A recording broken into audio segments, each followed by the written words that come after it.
Welcome to Voices of Atlanta, where I talk to people on the streets of Atlanta to capture their stories by asking them some of life's smaller questions. In this conversation, Lindsay shared her story of the simple acceptance of a neighbor, practicing the way of living the questions, and the loss and lasting influence of a loyal companion.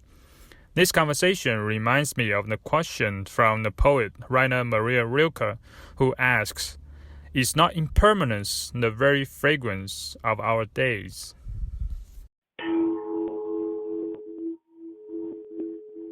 What's your name? My name is Lindsay. Where are you from? Originally, I'm from Belgium. Okay. Oh, yes, born and raised in Belgium. What's your favorite childhood memory? My favorite childhood memory? Oh, wow. I think I have a lot. So to pick out a favorite,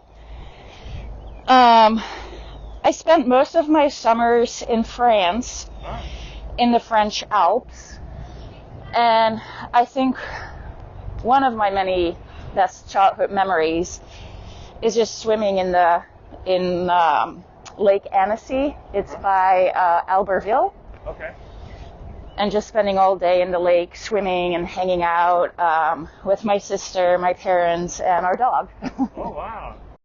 If you could give credit or thanks to one person in your life that you don't give enough credit or thanks to, who would that be? I think growing up, I have, she's still there, this lady who is my across the street neighbor of my childhood home. And she was one of those people whose door was always open, no matter what time of day, no matter what she was doing, no matter if she was in the middle of something. If I went and knocked on her door, she would answer, let me in, and just let me be. And it wasn't until recently that I realized what that meant for me as a child, developing like my own personality and knowing like I can come as I am. And it's just like very recently that it all like came down on me like, wow, she really cemented that feeling in me. Like I'm worthy, I can show up at your doorstep and you're gonna love me the way I am. And it's, I actually, now that I think about it, I really like the question because it's something that I've recently thought of, and I definitely want to be more present in her life now and show her and let her know what she meant to me in my childhood. Wow. Were you able to express that to her already? Yes. How did she feel when you tell her that? She was just, again, being herself. She was like, of course. Like I was there for you. Like it was like just normal and a given that she always made time for me. She didn't even say like, oh, no worries. Or she was like, of course. Like, and again. It's something natural to her, yeah. Yeah, and that really solidified too. Like, wow, this woman is just an amazing figure in my life. And I'm very happy I could tell her. Yeah. Yeah. That's actually a very beautiful story. Oh, thank you. What triggered that soul searching in a way, like to think back that moment in time? Like anything triggered that? Definitely becoming older myself. And I know that sounds like cheesy in a sense of like, well, aren't we all feeling lost, especially, after 2020 and the state our country and our world is in. But I was really feeling lost, as in like, almost like existential crisis loss. Like, who am I? What am I doing? Why did I move to the States? Like, why am I still single? Like, what is going on with me? And I just like really kept delving into all those questions and striving for that introspection of like, I want to find out. Like the puzzle pieces are on the table and I'm going to put them together. And I think as many people during 2020 saw that opportunity in front of them with extra time, less commitment, a slower pace of life, and the silver lining is like I found out a lot about myself.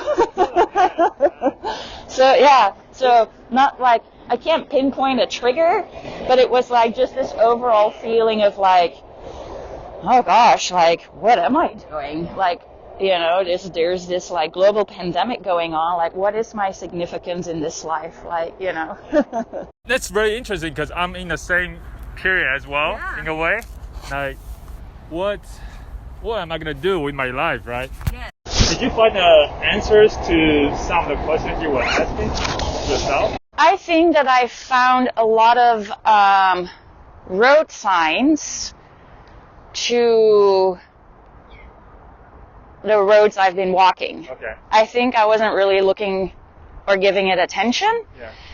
And now I'm like, wow, I can totally see why I made that decision, or I can totally understand now why I, like, even for instance, like took this job and said no to that job. Like at the moment, I guess I didn't realize, and then afterwards, it came apparent. Okay. I think the poet Rilke, and I cannot recite it verbatim, but he says, sometimes in life, you don't really need the answers to all your questions. You just have to live your questions, and the answers will come later. And that's something that I now like. I'm like, oh, damn, like, I know what he meant, like, Wow. Actually, that question actually made me, my eyes kind of... Oh. Because that's my favorite quote as well. No way. Yeah. Oh my God. From the letters to the young poet, right? Yes. I think Rainer Rilke, right? Yeah, that's, I actually make a speech about that as well. Actually, back in the day, it's like, because I have a lot of questions, like why I'm here, what's living our life, right? Yes. And then he's like, sometimes there's no answer to your question, you just have to leave the questions, right? Yes. Wow. Okay. Yes. That's awesome. Yeah, like, I think he also adds like books written in a foreign language, but you'll just learn and then find out. Yeah. Wow, I feel that I had no more questions, but no, I have a lot more. No, because we don't have the answers. What's the saddest moment of your life? Oh my gosh. You are touching, maybe we can stand under a tree somewhere. The saddest moment of my life is definitely losing my dog. Your dog? Yes. I had a dog for 15 years. I got her when I moved to the United States with just a suitcase, starting my life over. And I got my little dog because I think I kind of unconsciously wanted to have my own little family here. And I got my dog and I named her Rupee, like the Indian currency, and she was a little dachshund. Dapple-wired hair. She was really funny looking and very unconditionally loving. She was like the center of my universe every day she was alive, and I was hers. And it was definitely something that I needed, that kind of love. And it wasn't until she passed, and she passed recently, a little over 6 months ago, that I realized she really was my home. She gave me routine, she gave me stability, she gave me the feeling of being loved no matter what.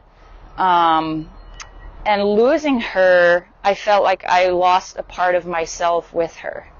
She was very much part of my personality and my persona here in the US. She was a little dog, and we went backpacking together, like with her, like literally backpacking. She sat in my backpack. Oh, really? Okay. And we did miles and miles of hiking, and people would like stop me and talk to me and talk to Rupee. And she was like part of me as much as I was part of her. And losing her, I'm still searching for the words because I can still not describe it. I can talk about her now without crying, but it was so visceral to lose her. It went through my core and beyond. I had to make the decision to let her sleep forever.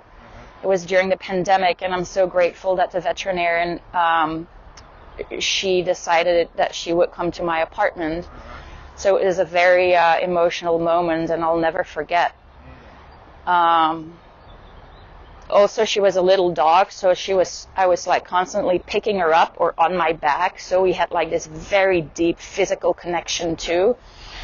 And most of my time here, I lived by myself, so she was my family unit. Yeah. And grief is so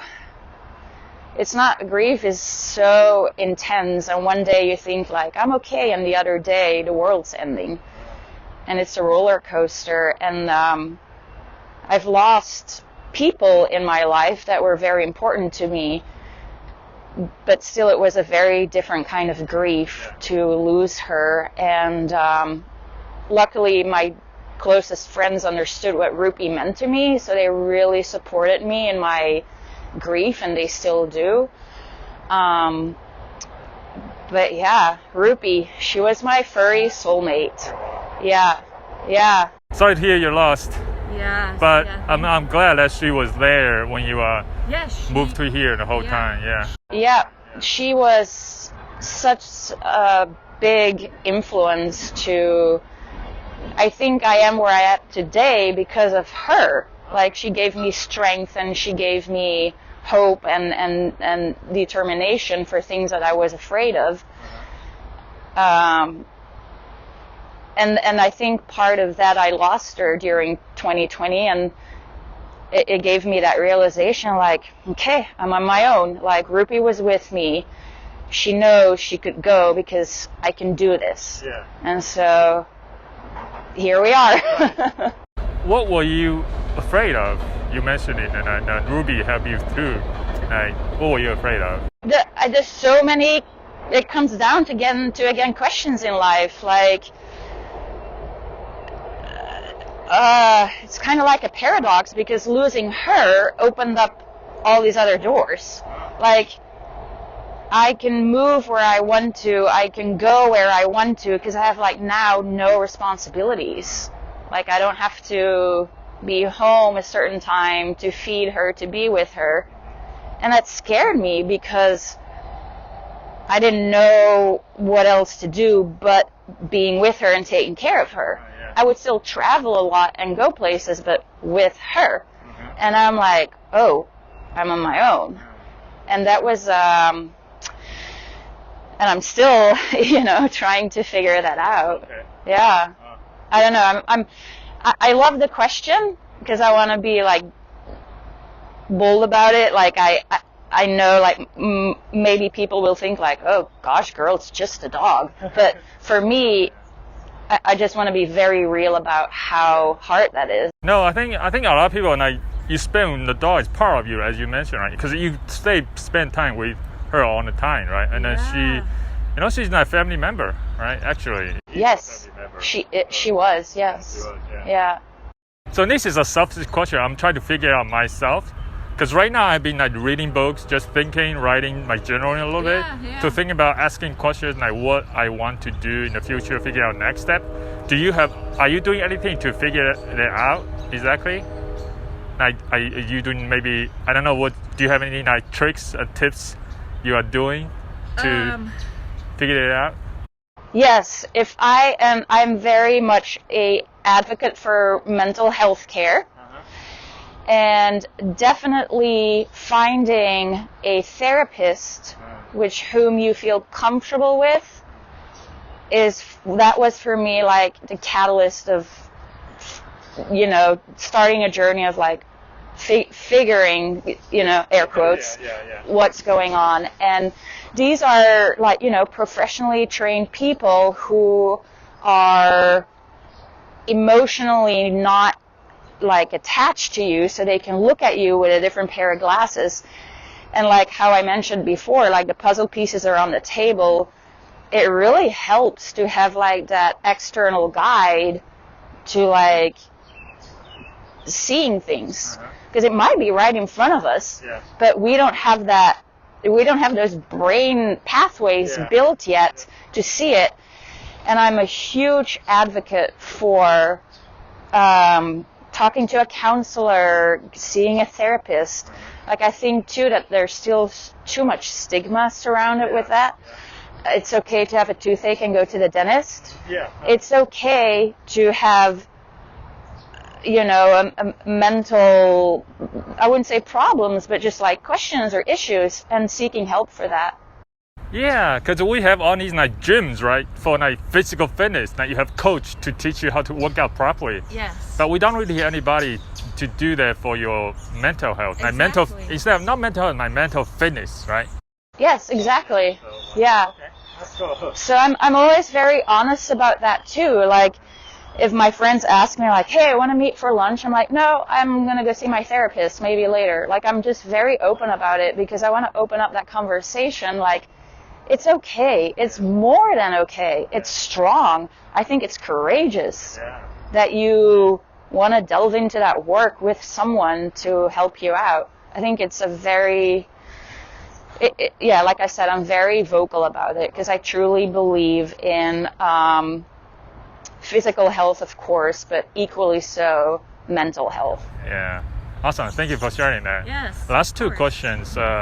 If you could put a like word or message on a billboard for millions of people to see, then what would it be? To dare greatly. Dare greatly. Yes. Be courageous. Be above everything. Be courageous and dare and just, you never know. And I think a lot of more people should be more fearless, so that they say it's the things you said no to that you'll regret later in life. And the things you said yes to are going to be maybe one of the fondest memories you'll have. And I think it also comes down, like, I think sometimes people are too much held back by their own doubts. Like, I can't do that. I shouldn't apply for that job because I'm not good enough. And they don't even like give themselves the chance. And it's like, you'll always have a no, but a yes is always possible as well. I mean, there's no guarantees in life. Like, nothing in my world, like, nothing's a guarantee. I'm not a dooms person, but there's no guarantee I'll be here tonight, right? Like, I'm just, I guess, very realistic. There's no guarantees, but there's always one guarantee. It's like, if you don't do anything, I mean, What was that? If you don't do it, it's never. Yeah, you never know. Like, if you didn't ask me, like, hey, you want to take part in this podcast, we would not be talking right now. So, and something that I've learned in college was, like, your entire life can change in a time span of, like, 10 seconds. Like, asking someone directions or asking someone, like, hey, do you want to do this with me? And it, like, can, like, change the trajectory of your day and your life. And I think it's beautiful, and people have to give themselves more credit to allow themselves to do that. Yeah. So how do you learn a lesson? Are you saying that in college you learn something that things can change so quickly in 10 seconds or something like that? Yes. What like, how did you learn that lesson? So I went to nursing school, and being confronted with a lot of pain and suffering in life, it made me realize to grab life and with both hands. And it's silly. I was 20 and I wanted to ask this guy out, but I was super intimidated because he was like one of the cool guys and like handsome, but I was like, I really want to like get to know this guy. And I thought to myself, like, well, if I don't ask, I don't know. Like, it only takes 5 seconds to be like, hey, you want to grab coffee? Yeah. He said no, which was a lesson in itself. But afterwards, I was like, I did that, and it felt good. Oh, wow. Awesome. Wow. So what was your, I guess, happiest moment of your life? The happiest moment of my life? I think, again, I have many. Oh, nice. So Good. the happiest? Oh, you can just like whatever that comes to mind. Traveling makes me the happiest because it like opens my mind. It like my senses are on high awareness. Like my friend too, like, you want to take my car? I'm like, no, I want to walk because I want to like feel it. I want to like walk in neighborhoods and see people's yards and see like the bumper stickers and I want to feel and smell, and so traveling for me is being happy. Okay. Yeah. Sorry, but this is the final question. Yes. What, since we are in a cemetery, right? Yes. What would you like to be on your headstone? Oh, phew. Wow.